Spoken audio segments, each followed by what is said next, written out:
Hi, I'm Bob Tabor with LearnVisualStudio.net. In this lesson, we're going to talk about the HTML5 Canvas element.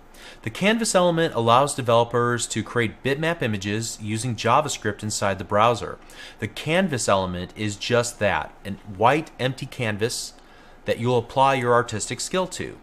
All the real work has to be done in JavaScript, which makes this a little bit of an advanced topic, but still the canvas itself, the element, is technically part of the HTML5 specification, and we wanted you to at least know what it is and see a quick example of what you can do with it. So I've already created a relatively simple example just for demonstration purposes. Make sure you download the code that's associated with this video. Inside of that zip file, you'll see a lesson 19 folder. Inside of that folder, there will be a single lesson19.html file. Let's go ahead and just double click it and open it up in a web browser. You can see that it says, should we allow the block content? Of course. And what we have is a simple 500 by 100 rectangle, blue rectangle. On top of that rectangle, we have a yellow circle. On top of that yellow circle, we have some text, HTML5 Canvas rocks. And you'll note that there's a little drop shadow right underneath the red font. Okay, so let's see how we created this in Notepad. I'm going to right click lesson19.html and open a Notepad. Use any technique that you're comfortable with. And you can see that I have quite a bit of code here, but most of it is JavaScript, and even most of that are just code comments that I added for clarifying what each line of code is doing. This all starts with the actual canvas tag itself, the canvas element. I set the ID to my canvas so that I can reference it programmatically from the JavaScript, and then I set the width and the height using these attributes. Also, you'll notice between the opening and closing canvas tag, I add a canvas not supported in your browser. This will only be displayed if somebody comes to this page and looks at it with an older version of a web browser that does not yet support HTML5 or the canvas element. Okay?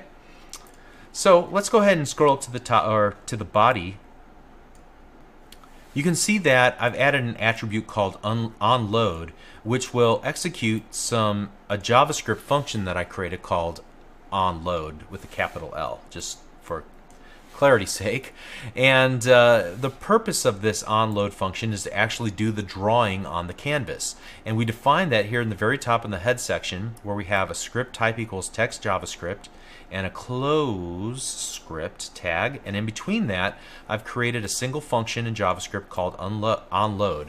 If you don't know what a function is in JavaScript, not to worry, don't worry about this.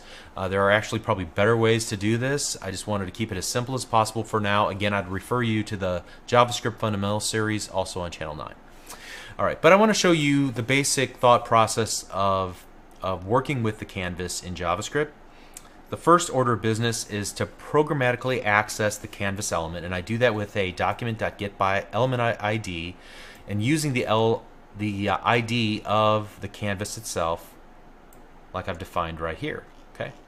So now that I have a programmatic reference to that canvas, I can begin to work on that and apply code to that element. And so the first thing I want to do is to essentially pick up a two-dimensional pen and start drawing on that canvas, and that's what I do here in this next line of code. I call the canvases getContext method and say I want a 2D drawing tool. Alright, once I have the drawing tool, now I can say make the drawing tool blue, and I want to fill a rectangle with the blue color starting at the upper left hand corner, so 0, 0, and going to 500 wide, 100 tall. And so you can see I've also copied and pasted the description of each of these methods from the standards document. Next up, after I've filled a rectangle, I'm going to reset and begin filling, creating that yellow ellipse or circle. And the way that I'm going to do this is set the context fill style to yellow, so I'm resetting the color from blue to yellow, and I'm going to begin a path, and then you'll see at the very end here I close the path. In between those two statements, I'm going to create a circle by calling this arc method. And you can see I've added the text from the specification. However, it's kind of convoluted. Essentially, we want to start in the middle, so we made the entire width of our rectangle 500, therefore the middle is 250, and we've also made it the rectangle's height 100, so the middle of that would be 50. So that's our starting point, and then we want to draw an arc. So we use the math object in JavaScript. It has a pi function, and we want to make the arc pi squared. So if you remember from geometry class, that'll give us a circle. And we just use this true as an attribute that says draw it starting, from a clockwise position to draw it all the way. So we've defined our path, and now we're going to call the fill to actually apply that path and fill it with the color yellow. And so that'll give us our circle. A lot of code, maybe not so obvious. It's not as easy as just calling, just create a circle for me in the middle. Okay, you have to put a little thought into creating some arcs and some things of that nature. But ultimately, the fill will execute it and apply it to the canvas. Next up, we want to create a variable that holds our message. So this is the message HTML5Canvas rocks, and I've just put it in a variable called text. And I'm resetting the fill style. It was blue, then it was yellow, and now it's going to be red. And then I'm going to set some styling of our text by setting the stroke style to black and the font size to 36 pixel Verdana. So this will give me the black kind of outline or drop shadow, I guess you could say.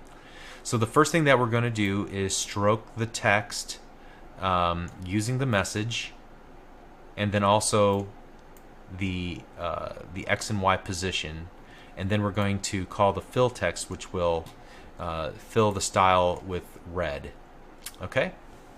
And so that's essentially all the steps that are required to create those three shapes, the rectangle, the circle, and the text on our canvas element. Alright, so like I said, this was a relatively simple canvas example. It's not all that impressive, but it did show you how it works at a basic level and gives you an overview of the basic steps to create these shapes. So again, if you take a look at this page, I reference two different things that you can refer to for more information. There's, first of all, the developer's documentation. So you can definitely take a look at all of the information there. But even that is a subset and kind of it doesn't flow like a tutorial.